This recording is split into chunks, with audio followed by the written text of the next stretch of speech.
Good morning, friends. Sat Sri Akal, Adab, Namaskar.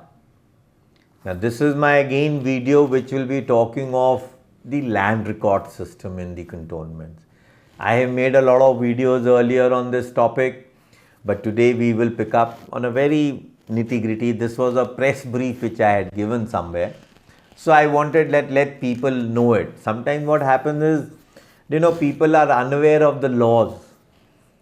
So the British, ever since they took over the partial sovereignty of India from the rulers or the petty chiefs of India way back in 1765, what did they recognize? They recognized all old grants given by the rulers or by the chiefs or by anybody as Badshahi grants under the order of 1788. And either the natives in an order of 1790. So these are those old grants which were recognized. The Akbari system of collecting revenue was very known to us, that 2/3 of the produce would be kept by the tiller or by the owner or the grantee, and 1/3 of the produce will go to the coffers of the Raja. This doing was substituted into Lagan, a revenue, because these old grants were only giving something out of the produce. And after a board of revenue officers, directors who assess the land revenue, on these old grants under a regulation of 1793, all these grants were registered under the regulation of 1800. Now, these are very important, and this is the time when cantonments started coming. My next video will be on that only. Another opportunity was given to these old grants. Now just imagine, to be converted into the British grant or the new grant by a regulation of 1825. Okay, again extended into 1828. Get yourself converted through this board of revenue officers, or let's call it today the DC, SDM and all. So this continued till 1828. Now during this period of making regulations from 1800 to 1836 is very important. The Governor General Order of 179 1836 was made, and all old grants were converted into new grants within the cantonment or military boundary pillars, which had been under an army regulation of 1810, 1855. In between there was a regulation which I don't hold the copy, 1833, when the Government of India Act was first made, 1878 and 1889. During this post-era, 1836 till 1864 again becomes very important. Friends, please, these dates and cut years are very important. Military stations had come up, and they were to abide a regulation 20 of 1809, 1810 PWD code, which clearly read that uniformity of grant as per specification of rank had to be made over. None of the same orders were adhered. It's written by Britishers, officers, entered into sale agreements. Now, what is this sale agreement? The British officer was allowed to buy this old grant either from the ruler or from the native or from the occupier or the tiller who was holding a document of old grant. Whether he was converted into a new grant or not is a subjective matter. So directly these irregular sizes of grants actually came in the hand of British officers. Now these were those army officers you could call, because at that time there was no Air Force, there was no Navy. So these were army officers, starting from a rank of a lieutenant or a captain or a major, maximum to a colonel. So the question is, British officers were in chair. They were actually buying these old grants. So who recognized these grants into the cantonment or the military boundary pillar? This is very important.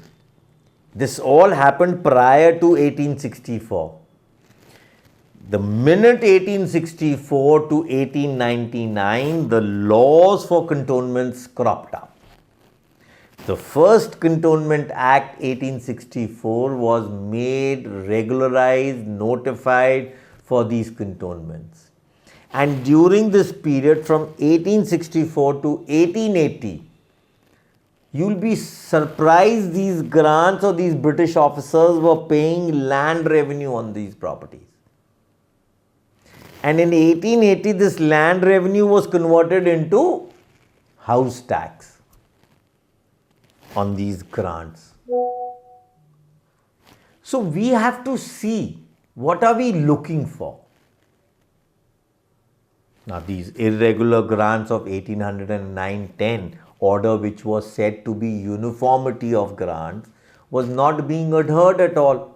And there is a report in 1857 by the Governor General at Fort Williams, where he is admitted that most of the officers in these cantonments are not adhering to this policy of uniformity of grant, and these old grants are being shifted to these officers.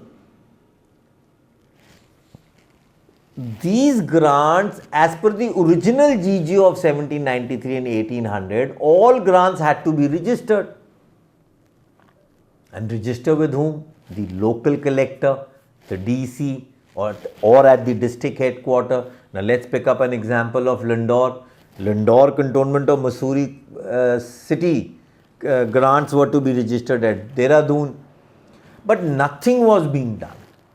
These old grants kept changing hands. Under what registration? There was a registration of 1859 Bengal Land Revenue Sale Act.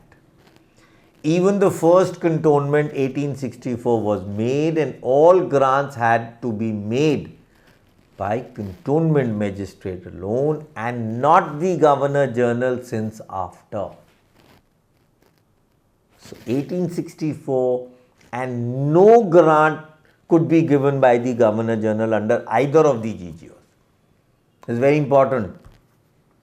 Within this period, Land Registration Act 1876 was made, and all sale deeds of old grants were made. So now sale deeds cropped up. Earlier in 1859, what was happening? There was sales, but there was no Registration Act. Under the Bengal regulation, Land Revenue Sales Act, it was being done. During the period of from 1899 to 1947, now what gave birth? It gave birth to land records. Now under the Cantonment Code 1899 and 1912, it even permitted to lease these old grants to people who volunteered or who were unable to produce their old grants or documents of grant, or how they stepped into this old grant. People who took out leases under the CLA rules, they were further renewed with their leases for 90 years. Now these two leases have a difference. All leases in the Cantonment Code have a clause of resumption, but all leases made under the CLA rules do not have a clause of resumption. This has been briefed, but it is a separate subject. But the original old grant terminology never changed, and it still reflects in our GLR. That is where I say the Britishers were somewhere honest. So they left it to us. Let's see who will solve this problem. All these lands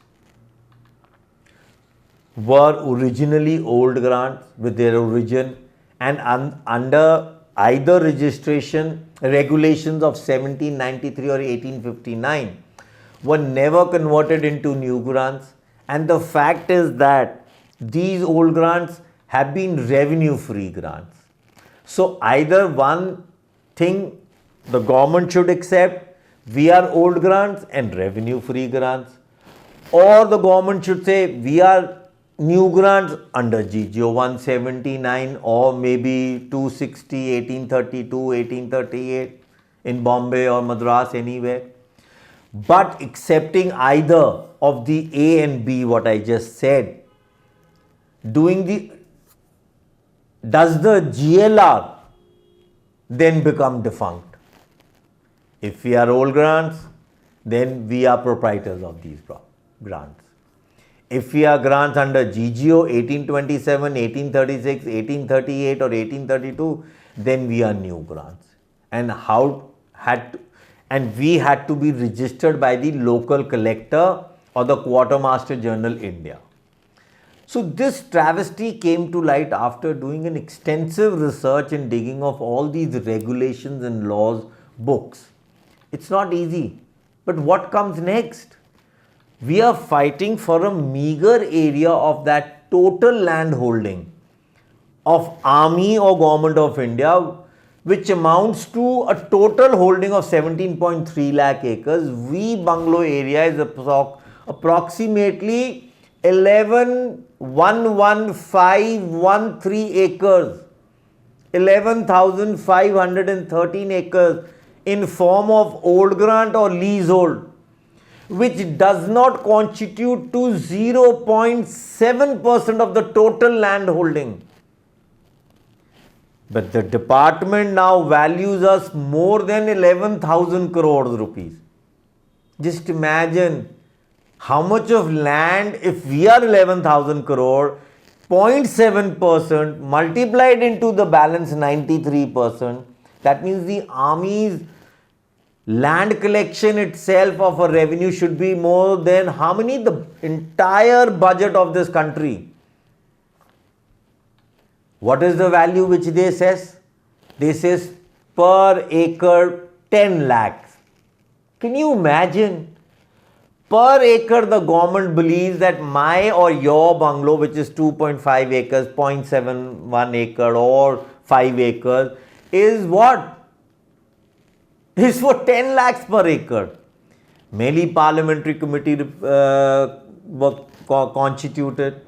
Either we can talk of the Balwant Rai Mehta Committee 1957, who had recommended accession of civil area, calculation of house tax to be more municipal, conversion of freehold be accepted in cantonment, and the entire cantonment should be defined under the local self-government administration when the accession. And what here is to be defined is local self-government, not as per the constitution which the Britishers gave us in 1935 or the constitution which in India which gave us in 246, is the actual word in the constitution which calls local self-government.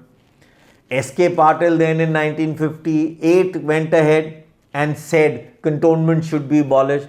Pandit Jawaharlal Nehru in the open debate admitted to it. But again we have Sardar Patel, we have other people sitting up there not willing. So there were so many things which were happening in the army, the defense secretaries. Recently in 2010, when we were digging into this research, the then defense minister recommended that DG land, so-called land record holder, be abolished. Under a National Commission report of 2001, powers of the cantonment be municipalized and Commander-in-Chief should be stripped of his veto powers. Didn't happen. Then came S.K. Bose Committee in 2016, made recommendations what all needs to be done for accession, regularization of old grants, leasehold properties, inheritance, sales, and divisions of such properties. The freehold policy of 1957, after making a demand of 10 times, that means 10 lakh into 10 times into square meters. Yes, that is a question. is to be burdened with us, and then we'll be asked to make freehold. So what is the present government doing in this? It's a surprise. They have agreed for accession alone. They don't want to excise the bungalow area. Instead, they have gone ahead and created new CLA rules 2021. You'll be surprised, the original definition of B3 has been changed. Even a process has been initiated in 2020 to change the Cantonment Act 2006. And the most surprising for all Indians and residents of cantonments would be the GGO 179 of 1836 has also been amended by this government. Regulation 8, which was there in the clause as arbitration for compensation, has not declared any policy or law, instead have kept the power to make such rules from time to time. It's removed this clause from this. Have introduced a new section which so many people were harping on 29A in CLA rules. Now there is a policy openly that we can convert you into freehold. We residents, I'm sick. We are so educated. We guys don't want to trust ourselves. We are just too smart. So we residents, ever since brought under the cantonment boundary pillars, have been subjected to slavery and fraud, which even our present government is doing. We need the rights in soil. What do we need? We need the definition of old grant. We need to know and to exhibit that TP Act 1882 is applicable on cantonments and our grant. We want land revenue department or the local collector to maintain our land records. Old grant, if is required for any army security, we should be compensated under the Land Acquisition Rehabilitation Act 2013, as even stated in the Quartermaster General Order of 1905. We should be allowed to construct our bungalows under FAR of the vicinity of the municipality. We should be allowed to sell and purchase the bungalow. So there are so many things we can demand, but we people are, we are waiting for that rocket to burn our ass so that we propel. I bet, let 24 elections go, bungalow area people will be on fire in the next 10 years, 15 years. The minute accession takes place, which is happening and which is an eyewash. So wake up, guys. We are old grants, never converted into new grants. Thank you. Good day.